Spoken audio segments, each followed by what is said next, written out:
প্রথমবার গণেশ পুজো করলাম, তাও আবার এক রাতের মধ্যে ভাই। তাহলে প্রথম থেকে বলি শোনো, আমাদের কাছে কিচ্ছু জোগাড় ছিল না। তো আমাদেরকে যা করতে হবে এক রাতের মধ্যে এখানে বাঁশ ফাঁস তাড়াতাড়ি করে নিয়ে এসে কেটে কুটে ভাই বাঁশ পুঁততে স্টার্ট করে দিয়েছি। তারপরে এখানে একটা দুটো করে বাঁশ পুঁততে পুঁততে ভাই টাইম হয়ে গেল একটা।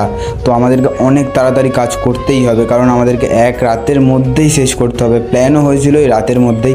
তো হঠাৎ করে প্ল্যান হওয়ার কারণে খুব তাড়াতাড়ি কাজ করতে হবে আর অনেক কষ্ট করতে হবে। এখানে করতে করতে দেখো ভাই 3:30 বেজে গেছে। আর আমাদের এখানে হাফ কাজ কমপ্লিট হয়ে যাওয়ার কারণে আমরা একটু নেচে নিচ্ছিলাম। তো আবার কাজ রিস্টার্ট করে দিলাম ভাই, কাজ কারণ আমাদের শেষ করতে হবে। করতে করতে ভোর হয়ে গেল। তো ভাই এখানে 5:30 বাজে আমাদেরকে ফল বাজার ফুল বাজারেও যেতে হবে। তাই 3 ভাই মিলে বেরিয়ে গেলাম এখানে বাইক নিয়ে ফল আর ফুলের মার্কেটে। তো তাড়াতাড়ি করে সব কিছু কিনে নিয়ে এসে বাপ্পাকে মন্দিরে বসিয়ে দিলাম। আমাদের প্যান্ডেলটা কমপ্লিট, এখানে পুজো স্টার্ট হয়ে গেছে ভাই। তো অনেক খেটেছি ভাই, সবাই মিলে অনেক কষ্ট করেছি। ফাইনাল লুকটা এটা কমেন্টে বলো কেমন।